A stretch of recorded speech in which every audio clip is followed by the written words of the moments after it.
Bom, dando continuidade ao nosso curso de Mecânica Estatística, tendo em vista que nos últimos vídeos desta nossa quinta aula eu apresentei para vocês o ensemble grande canônico, eu apresentei a grande função de partição, que vai ser exatamente a função de partição que contém a informação estatística do nosso sistema descrito pelo ensemble grande canônico. Mostrei para vocês também o limite termodinâmico, como é que ele vai estar relacionado com a termodinâmica, como é que a partir de considerações estatísticas do ensemble grande canônico nós conseguimos descrever a termodinâmica do sistema, e no caso esse limite foi feito a partir do grande potencial termodinâmico, que a gente não tem tanto costume de trabalhar na termodinâmica, principalmente na graduação, porém é uma equação fundamental, então tem toda a informação termodinâmica do sistema. Enfim, tendo em vista que a gente já trabalhou com o ensemble grande canônico, vamos agora para a próxima discussão, seguindo a mesma linha que eu segui no ensemble canônico e no ensemble das pressões, que vamos calcular aqui alguns valores médios. No caso, vou calcular 2 valores médios com vocês, e vamos calcular a flutuação do número de partículas também no ensemble grande canônico. No caso desse vídeo, os valores médios que eu vou calcular com vocês vão ser 2 específicos, eu vou calcular o valor médio do número de partículas e o valor médio da energia. E por que eu vou calcular esses dois? Porque esses dois daqui têm uma importância especial no ensemble grande canônico, que é o fato de que eles flutuam, levando em consideração que o ensemble grande canônico ele é a descrição estatística de sistemas que estão em contato com um reservatório que fixa temperatura e potencial químico. Para que temperatura e potencial químico sejam fixados, a gente precisa permitir troca de energia e de número de partículas entre o sistema e o reservatório. Então, no ponto de vista termodinâmico da coisa, é natural que esses caras flutuem. Então, a minha ideia com vocês é calcular esses valores médios no limite termodinâmico para mostrar que eles, de fato, tendem aos valores de energia e número de partículas termodinâmicos, exatamente para mostrar que a nossa descrição estatística realmente converge para a descrição termodinâmica, e depois essa flutuação do número de partículas também é para fazer a mesma, seguir a mesma linha que eu segui com vocês no ensemble canônico e no das pressões, que é mostrar que as flutuações do número de partículas relativa, a flutuação relativa, ela vai para zero no limite termodinâmico, mostrando que, de fato, a descrição estatística ela converge para a descrição termodinâmica no limite termodinâmico. Okay? Aqui, no caso, eu poderia calcular valores médios de qualquer grandeza, nada me impede de calcular valor médio, valor médio de volume, valor médio da capacidade térmica, valor médio da compressibilidade isotérmica, eu posso fazer com o valor médio de qualquer coisa. Okay? Então, assim, o procedimento que eu vou fazer aqui com vocês vale para qualquer tipo de grandeza que você quer calcular o valor médio, mas vou calcular para essas duas especificamente, por serem as grandezas que flutuam aqui nesse nosso ensemble e para seguir mais ou menos a mesma linha, para que a gente entenda como é que vai ser o cálculo delas, porque como elas estão, como o número de partículas e energia estão diretamente na função de partição, a função de partição está lá exponencial de menos beta, energia, mais mi, beta, número de partículas, como essas duas grandezas estão diretamente aqui, a expressão do valor médio dessas duas grandezas é obtido mais facilmente. A gente vai usar aquele macete de derivar a nossa, descrever o valor médio em termos de derivadas da nossa função de partição, enfim. Se você quiser calcular outros valores médios, fique à vontade, fica de exercício. O procedimento é o mesmo, porque a definição de valor médio é o mesmo. E também, seguindo a mesma ideia do ensemble das pressões, eu calculei com vocês a flutuação somente do número de partículas, porque o da energia ficava um pouco mais extenso.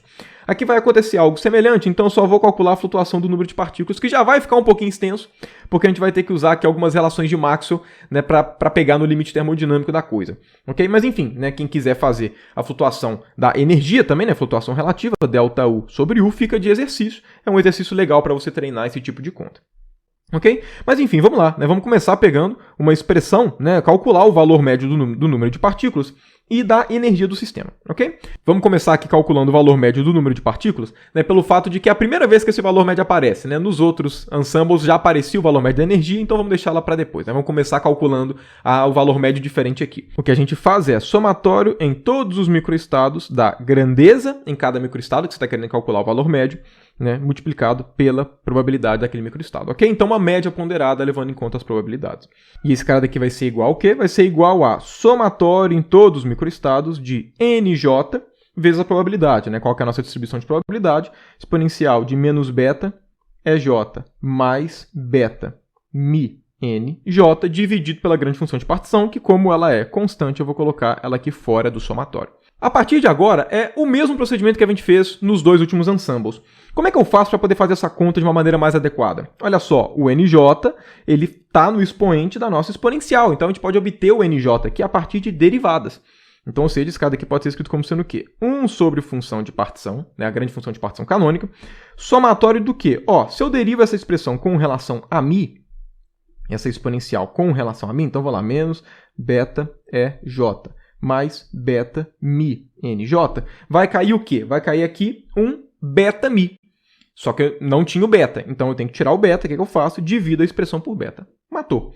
Né? Aqui a gente tem soma das derivadas, né? A derivada da soma é a mesma coisa que a soma das derivadas, então a gente pode inverter aqui esse cara. Então, 1 sobre beta, 1 sobre grande função de partição, somatório do quê? Exponencial de menos beta EJ mais beta μ NJ. O que é isso? Isso aqui vai ser exatamente a função de partição. Né? Então aqui vai aparecer derivada com relação a μ da nossa grande função de partição, que é o somatório desse cara daqui, ok? Eu vou até já inverter aqui de uma vez, ok? Só para já deixar claro o procedimento que a gente fez. Aí aqui, né, ó, a gente vai conseguir agrupar da mesma forma que a gente agrupou nos outros ensembles.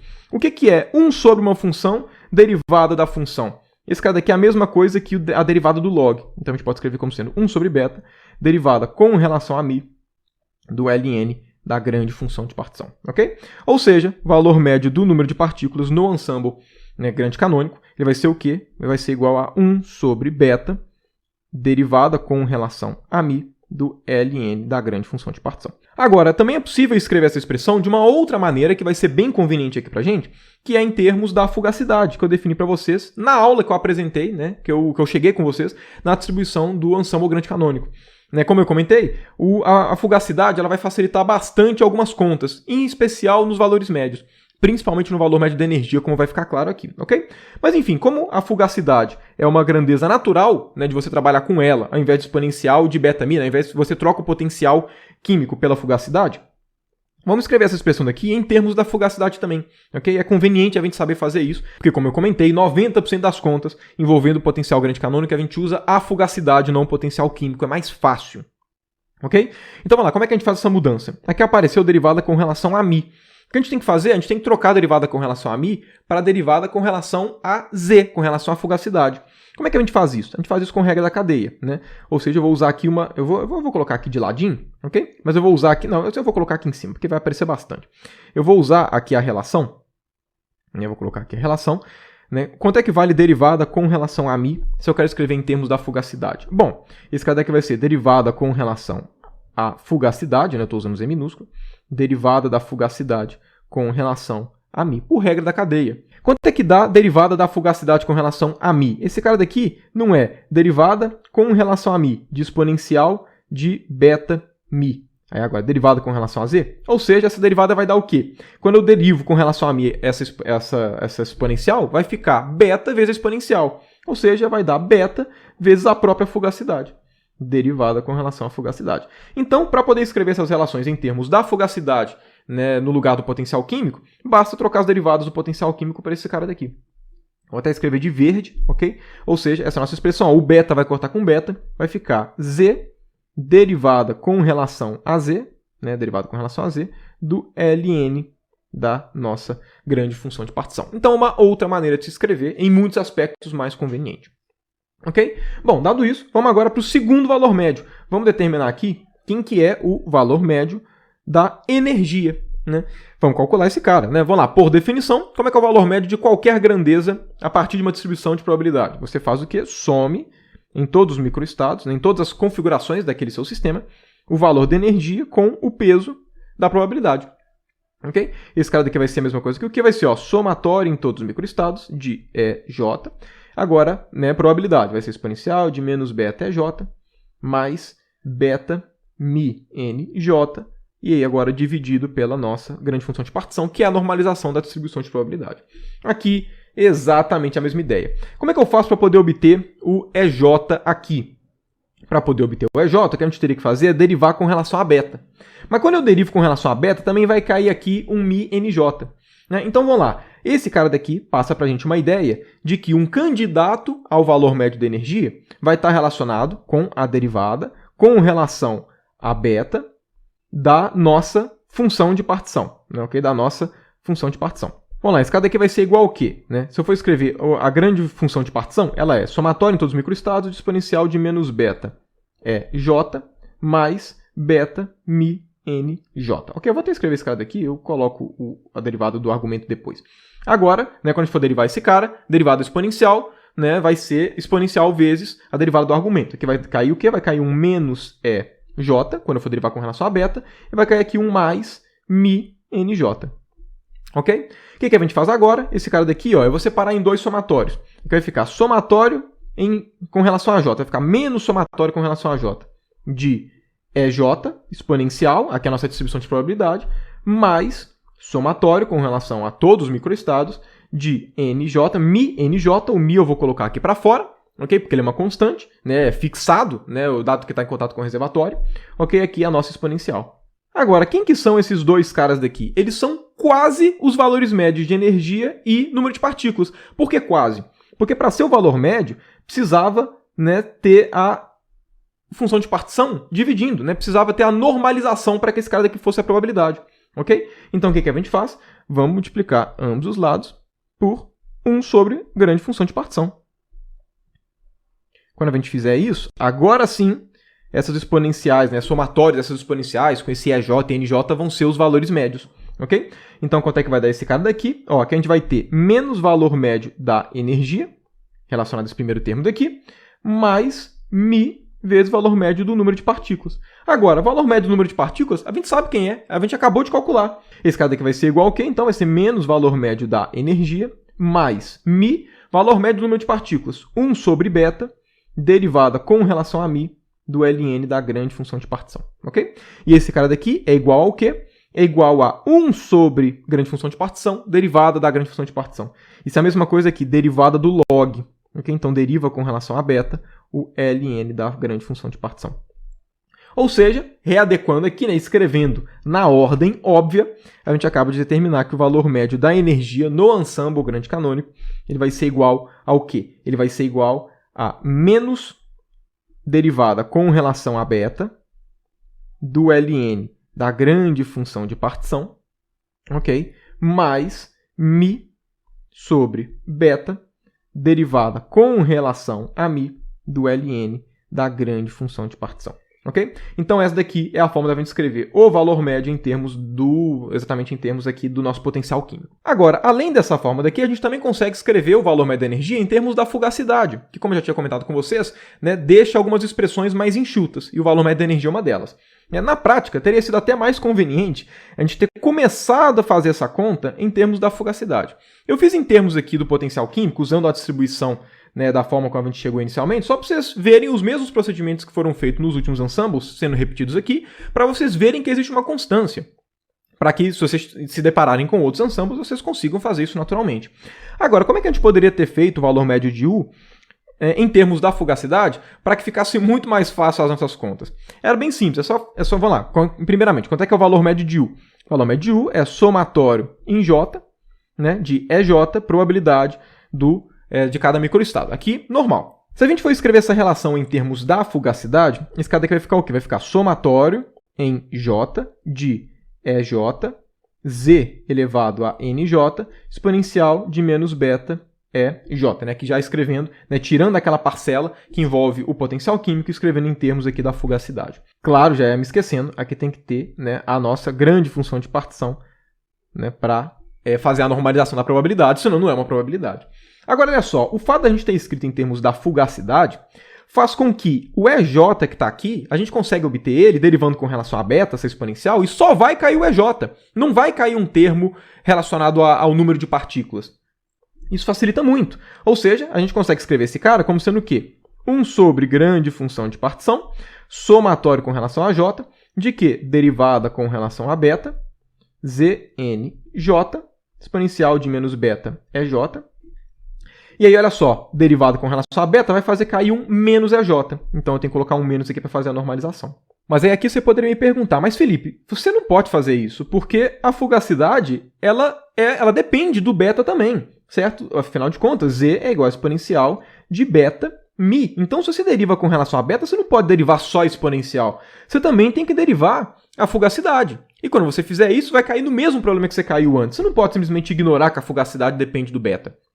E aqui vem um detalhe importante, que é, na prática, eu posso sim ignorar o fato de que a fugacidade ela depende do beta.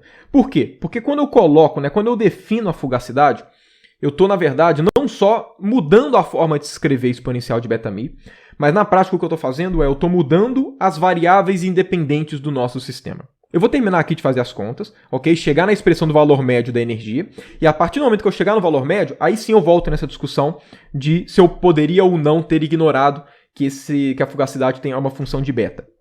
Ok, mas eu vou fazer aqui a conta só porque eu acho que vai enriquecer um pouquinho mais a discussão. Mas enfim, esse cara daqui vai ser igual ao quê? Vai ser igual a 1 sobre grande função de partição, soma das derivadas, a mesma coisa que derivada da soma, vai ficar a derivada com relação a beta, de somatório desse cara, que é a nossa grande função de partição.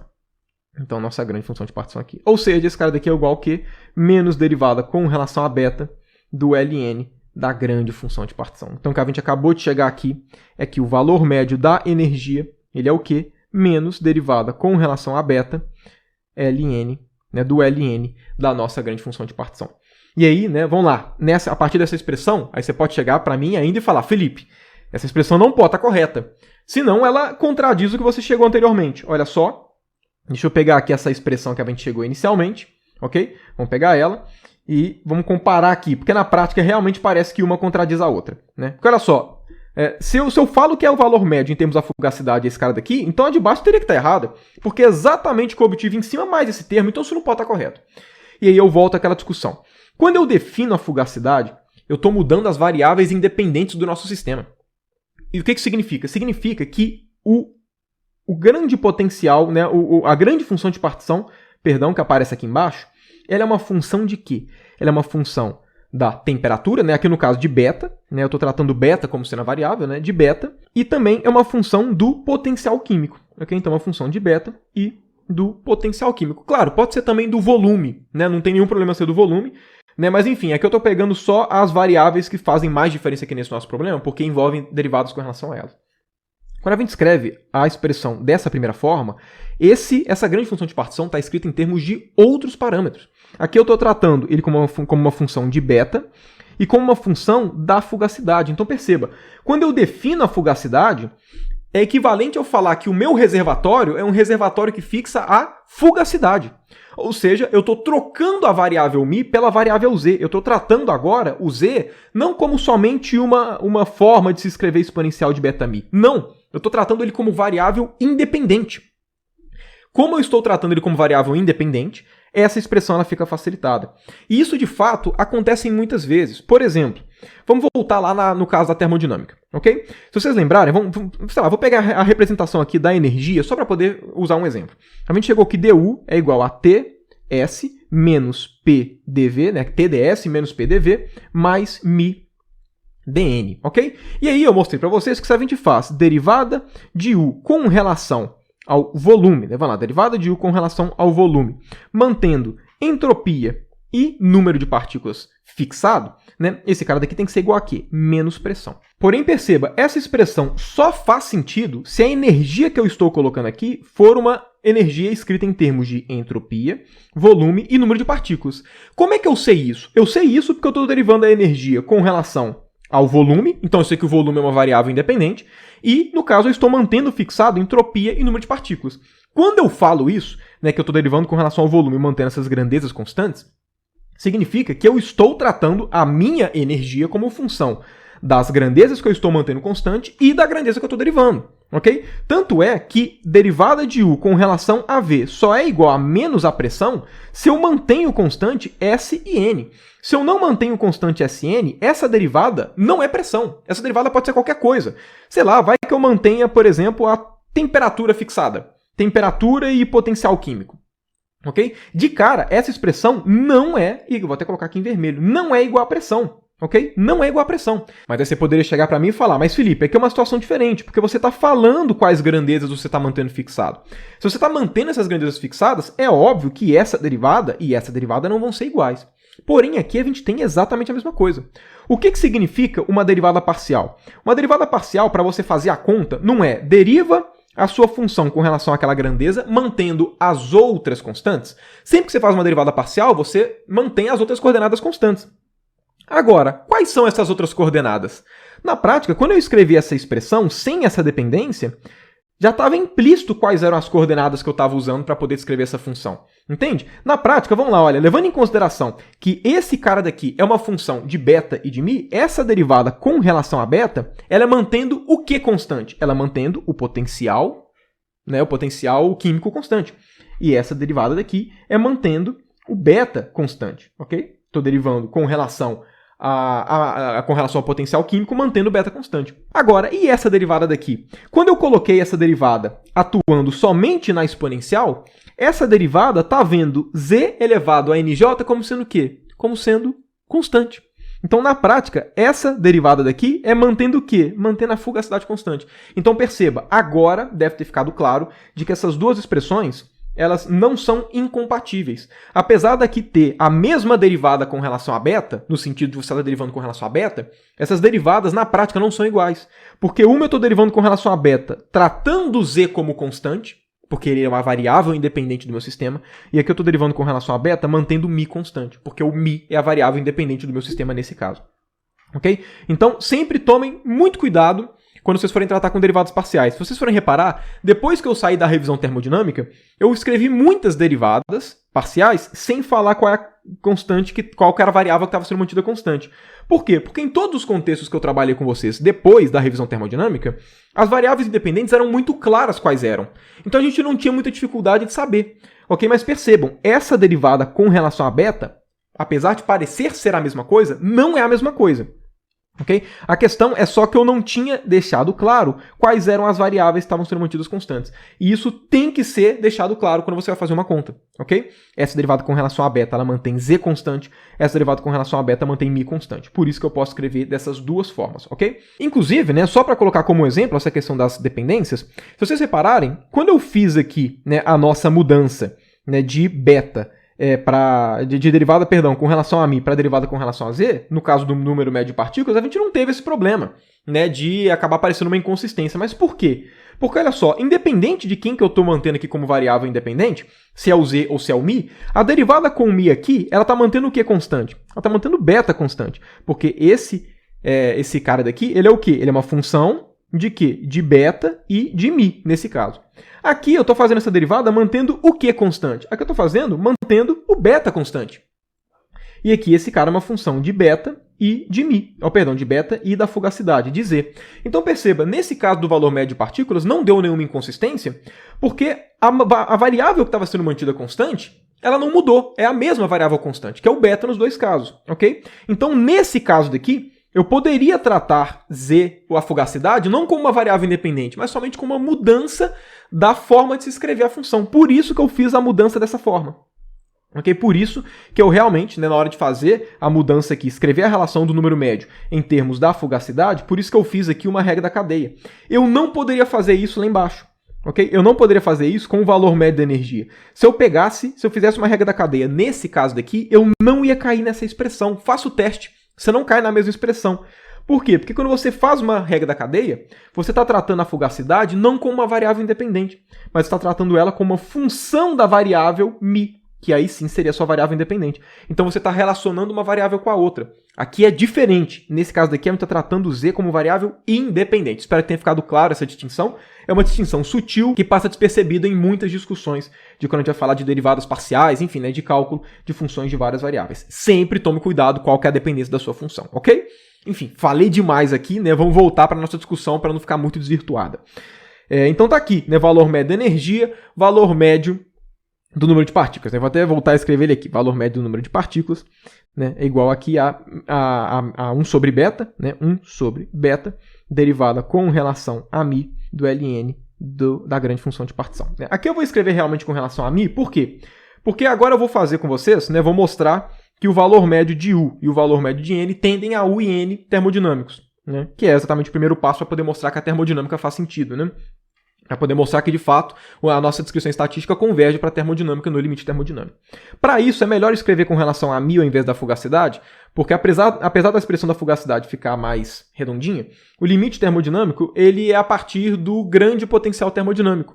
E como ele é uma função de mi, a gente meio que já sabe as relações termodinâmicas quando a gente usa o potencial químico e não a fugacidade, né? Pelo seguinte, vamos lá, ó, no limite termodinâmico, só para deixar isso mais claro. Então, no limite termodinâmico, o que a gente viu, né? O que eu mostrei para vocês? Que o ln desse cara daqui, né? O ln da grande função de partição, esse cara daqui vai ser o quê? Vai ser menos beta grande potencial termodinâmico, ok? E a gente sabe que o grande potencial termodinâmico, a forma diferencial dele é o quê? Ele é menos S dt menos P dV menos mi, no caso aqui, N dmi. Então, escrevendo em termos de mi é mais fácil, porque a gente já consegue resgatar melhor essas variáveis, ok? Agora, olha só, dado, né, no limite termodinâmico, o que a gente tem? A gente tem que o valor médio de U, ele vai tender ao quê? Ele vai ser o quê? Vai ser menos derivada com relação a beta. Então, menos derivada com relação a beta do ln, né? Aí aqui no caso, né, só relembrando, como a gente está usando essa expressão, né, claro, esse nosso potencial termodinâmico ele é uma função da temperatura, aqui possivelmente do volume, né, pode depender do volume, e do potencial químico, ok? Então perceba, variável independente do potencial químico, ok? Mas enfim, aqui vai ter então, né, derivada com relação a beta de menos beta grande potencial termodinâmico, mais mi sobre beta, derivada com relação a mi, desse cara também, né, menos beta grande potencial termodinâmico. Tá aqui, ok? Então, vamos lá. Primeira coisa, né? Ó, esse beta vai cortar com esse beta, porque a derivada é com relação a mi, ok? Esse menos vai ficar com esse menos. Aqui vai ficar o quê, ó? Esse cara daqui vai ficar, então, derivada do primeiro vezes o segundo, né? Segundo derivada do primeiro. Então, aqui vai ficar o quê? A derivada do primeiro vezes o segundo vai dar φ, ok? Agora, mais primeiro derivada do segundo. Então, derivada φ com relação a beta, que é a mesma coisa que o quê? É a mesma coisa de derivada de φ com relação à temperatura, derivada da temperatura com relação a beta, ok? Então, né, e lembrando, esse cara daqui é mantendo o que constante as outras variáveis independentes, né, que seria aqui o volume e o potencial químico, ok? Só para deixar bem explícito dada essa discussão que eu fiz com vocês, ok? Aí agora, mais mi, derivada do grande potencial termodinâmico com relação a mi, mantendo o que constante as outras variáveis independentes, que é a temperatura e o volume. Opa, que na verdade é negativo, né, por conta desse menos daqui que apareceu.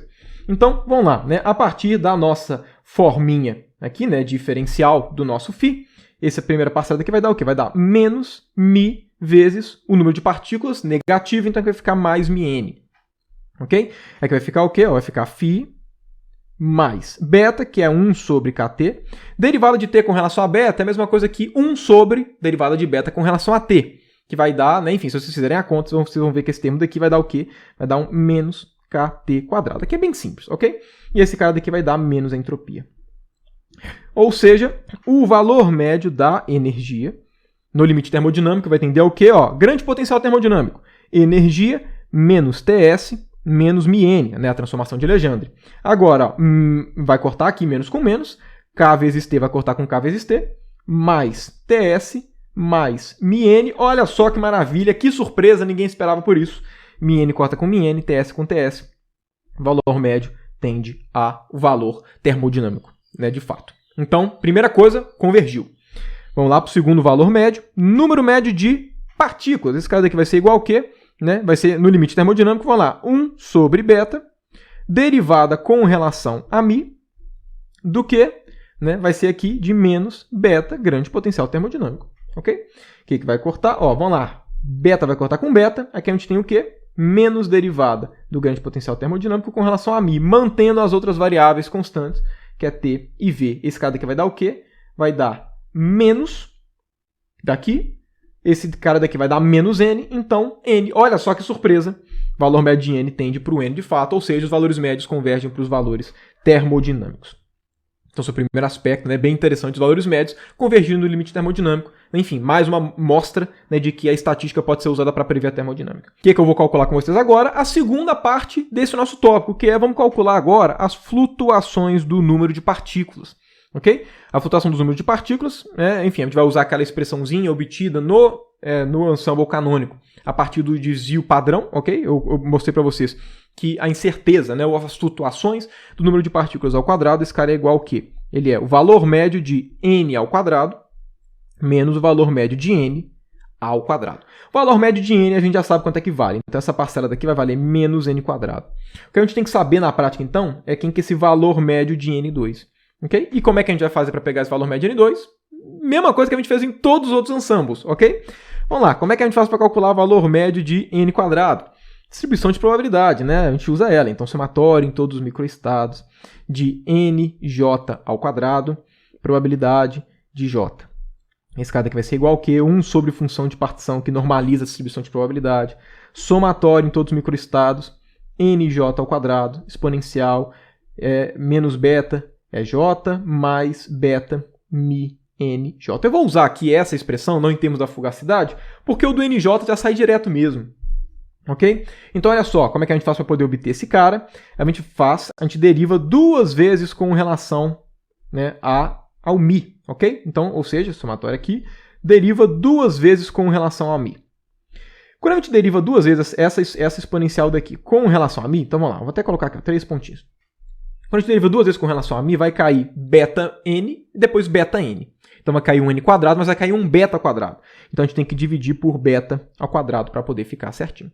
Derivada da soma, soma das derivadas, né? Aqui mesmo é história, então 1 sobre beta 2, 1 sobre grande função de partição. E aqui vai ficar a derivada segunda com relação a mi, do que? Somatório dessa exponencial é o que? É a nossa grande função de partição. Ok? O que eu poderia fazer agora? Eu poderia fazer aqui diversos, né? Olha só, relembrando, isso aqui é o valor médio de n2. Aqui eu poderia fazer diversas regrinhas do produto para aparecer o ln da grande função de partição. Não vou fazer isso. Aqui eu vou usar, de fato, a nossa grande função de partição no limite termodinâmico, que eu escrevi agora há pouco, né? Que vai ser exponencial de menos beta, grande potencial termodinâmico. Okay? Em função das variáveis que transformam ele em um potencial termodinâmico, de fato, uma equação fundamental. Então, vamos fazer aqui essa nossa expressão. Que mesmo procedimento que a gente fez, eu estou sendo até mais rápido por conta disso. Okay? Então, olha só, esse cara daqui vai ser 1 sobre beta quadrado. Lembrando, essas contas fazem sentido no limite termodinâmico. Okay? Aí, olha só, 1 sobre esse cara vai ser o quê? Vai ser exponencial positiva. O que a gente faz agora? Ó, derivada, né? Agora a gente tem aqui, ó, derivada com relação a mi, da derivada da nossa grande função de partição com relação a mi. Ou seja, derivada com relação a mi da exponencial de menos beta vezes o φ. Ok? Vamos lá. Esse cara daqui ele vai dar o quê? Esse cara daqui vai dar derivada exponencial, vai dar a própria exponencial. Derivada do argumento que vai ficar menos beta, que cai do argumento, derivada de φ com relação a mi. Ok? Então, aqui eu não vou colocar quais variáveis estão sendo mantidas constantes, ele está escrito em termos, né, como esse cara daqui é uma equação fundamental, ele está escrito em termos de t, v e n, t, v e mi, perdão. Beleza? Quanto é que vale esse cara? Esse cara daqui vale menos o número de partículas. Ok? Então aqui vai aparecer um menos n. Então, menos n, sendo bem breve aqui. Ok? Na verdade, vou até escrever na linha de baixo para poder ficar mais completinho. Ou seja, esse cara daqui vai ser beta n exponencial de menos beta, grande potencial termodinâmico. Ok? O que a gente tem que fazer agora? Tem que derivar de novo com relação a mi. Beta constante pode sair da derivada. Então vamos lá. Derivada do primeiro, derivada de n, né, com relação a mi. Aqui eu vou deixar claro quais variáveis estão sendo mantidas constantes, porque aqui a gente vai precisar fazer umas relações de Maxwell para poder pegar a nossa relação correta. Ok? Então olha só, aqui está sendo mantido o que constante? Aqui está tudo em termos das variáveis do potencial termodinâmico, né, do grande potencial termodinâmico. Então aqui eu estou derivando n com relação a mi, mantendo o que constante? Mantendo t e mantendo v, porque relembrando, o nosso φ ele é uma função de quê? De t, v e mi. Então tudo está sendo. Então essas são as variáveis independentes do nosso sistema. Ok? Se eu estou derivando com relação a mi, as outras variáveis independentes, seria t e v, tem que ser mantidas constantes. Ok? Vezes aqui a nossa exponencial de menos beta φ. Agora, mais primeiro vezes derivada do segundo, que vai cair aqui mais um menos beta, derivada de φ com relação a mi, exponencial de menos beta φ. Ok? Então, esse cara daqui, né, vai ser a nossa derivada segunda. Então, já vou até escrever aqui de cara, ó, valor médio de n quadrado. Vai ser igual ao quê? Vai ser igual a 1 sobre beta ao quadrado, 1 sobre beta ao quadrado, exponencial de beta φ vezes essa expressão que a gente acabou de chegar. Ok? Vamos lá, vamos começar com a mágica da coisa. Ok? Então vamos lá. Primeiro, beta vai cortar com beta. Exponencial positiva vai cortar com as exponenciais negativas. Já facilita bastante. Então, até agora, o nosso valor médio ele é o quê? 1 sobre beta. Aí vamos lá. Aqui a gente tem essa derivada daqui, né? Derivada de n com relação a mi, mantendo t e V constante, mais N ao quadrado. Por quê? Porque a gente tem um N daqui com o outro menos N que surge daqui. Okay? Então vai ficar mais N quadrado vezes beta. Então esse é o nosso valor médio de N2. Ok? O que eu vou fazer aqui agora? Vamos distribuir esse beta. Okay? Então 1 sobre beta. E esse beta daqui vai sumir. Consequentemente, quanto é que vai ser a nossa flutuação do número de partículas no ensemble das pressões, visando, né, no limite termodinâmico, né, visando não, já está aplicado aqui o limite termodinâmico, vai ser 1 sobre beta, né, no caso aqui, nosso delta N2 vai ser este cara daqui, que é o nosso valor médio de N quadrado, menos o valor médio de N, que é N ao quadrado. Esse cara vai cortar com esse, olha só que maravilha, nosso valor médio está relacionado a esta derivada. Qual que é o problema? O problema é que essa derivada, a princípio, ela não traz nada elucidativo para a gente.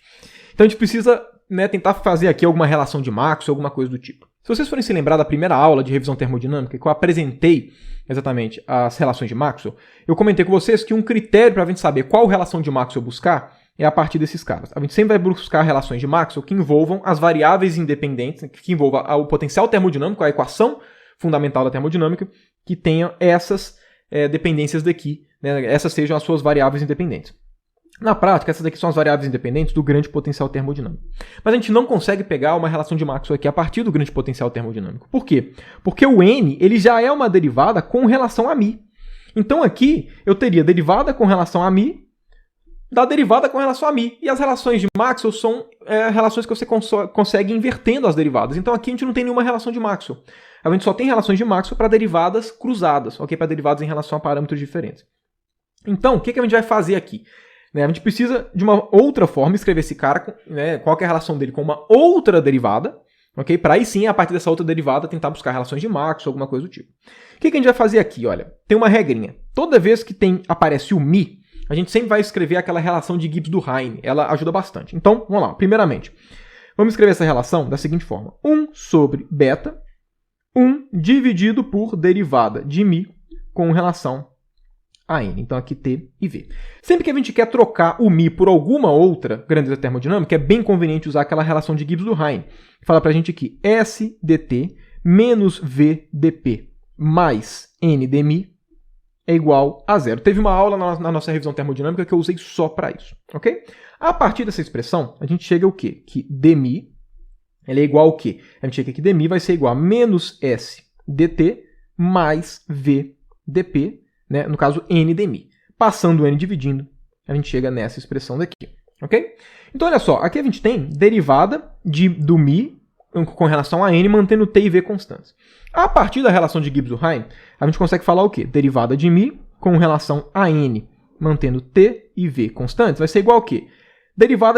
Vai ser S sobre N, derivada de T com relação a N, mantendo T e V constante. Enfim, aplica a derivada em ambos os lados. Se eu estou mantendo T constante, esse termo daqui não vai aparecer na nossa relação. E aqui vai aparecer somente um V sobre N, derivada de P com relação a N, mantendo T e V constantes. Então, aqui já fizemos a nossa primeira mudança para tentar entender o que acontece com a flutuação do número de partículas no ensemble grande canônico. Agora, esse cara daqui ainda não tem nenhum apelo para a gente. Então, o que a gente vai fazer? Vamos buscar relações de Maxwell. A relação de Maxwell vai estar relacionada a qual equação fundamental? Vai estar relacionada à equação que tem como variável independente número de partículas, temperatura e volume. Qual potencial termodinâmico tem isso? Energia livre de Helmholtz. Ok? Então, o que a gente vai fazer? Ó, esse cara daqui é a mesma coisa aqui, derivada com relação ao número de partículas, mantendo T e V fixado. E agora, o que eu vou fazer? Eu vou escrever a pressão como estando relacionado à energia livre de Helmholtz. Se vocês lembrarem, na energia livre de Helmholtz, pressão é menos derivada de F,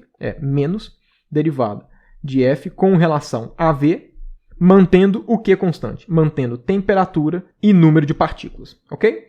Então, está aqui a nossa relação, escrita aqui. E o que a gente faz? Relação de Maxwell é você inverter as derivadas.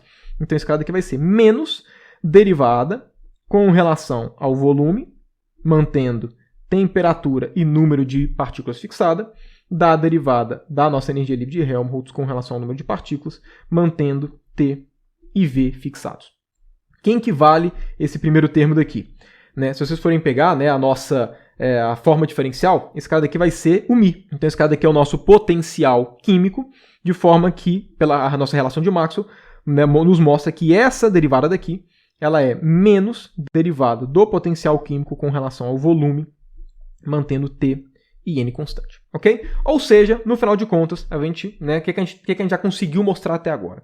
A gente conseguiu mostrar que a relação que a gente quer, ok? Ou seja, vamos lá, a gente conseguiu mostrar até agora que a flutuação do número de partículas ao quadrado vai ser igual ao quê? A 1 sobre beta, ok? Aí a gente tem aqui, ó, 1 dividido por essa relação daqui, né? Derivada de μ com relação a n, mantendo T e V constante. A gente mostrou que esse cara é igual a V sobre N, então V sobre N, derivada de P com relação a N, mantendo essas variáveis constantes aqui, T e V, e esse cara, pela relação de Maxwell, é igual a essa derivada. Então, vamos lá, menos, então aqui a gente tem que colocar um menos na frente, derivada de μ com relação ao quê? Com relação ao volume, né? Isso, com relação ao volume, mantendo T e N constante. Então, na prática, né, a gente fez duas mudanças aqui, uma usando Gibbs do Rhein e depois usando uma relação de Maxwell. Vamos lá, eu voltei aqui para derivadas com relação a μ. Né? O que eu posso fazer aqui agora? Eu posso usar de novo a relação de Gibbs do Rhein, porque agora a minha derivada é outra, então eu posso obter uma relação mais agradável. Vamos lá, relação de Gibbs do Rhein, deixa eu copiar ela aqui para baixo, só para que a gente consiga fazer com mais eficiência. Ok? É claro, aqui não faz sentido a gente procurar uma relação de Maxwell para esse cara daqui. Por quê? Porque a gente já obteve ele por uma relação de Maxwell. Então, se a gente pegar a relação de Maxwell, a gente volta para a derivada que a gente não conhecia. Então, apliquei relação de Maxwell, cheguei nessa. Ainda não conheço essa, mas ela está em termos do potencial. Sempre que você quer trocar, sem ser por uma relação de Maxwell, derivadas do potencial químico, o que você faz? Gibbs do Rhein, sempre. Ok? Então, olha só, esse cara daqui vai ser igual ao quê? Vai ser igual a menos 1 sobre beta. Vamos lá, 1 sobre V sobre N, a mesma coisa que N sobre V. Agora vamos lá, 1 sobre essa nossa derivada, del μ, del V, mantendo T e N constante. Pela relação de Gibbs do Rhein, del μ, del V, mantendo T e N constante, vai ser igual ao quê? Se estou mantendo T constante, esse cara aqui não vai aparecer.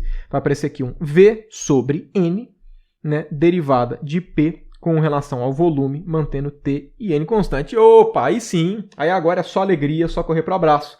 Eu sei quem é esse cara.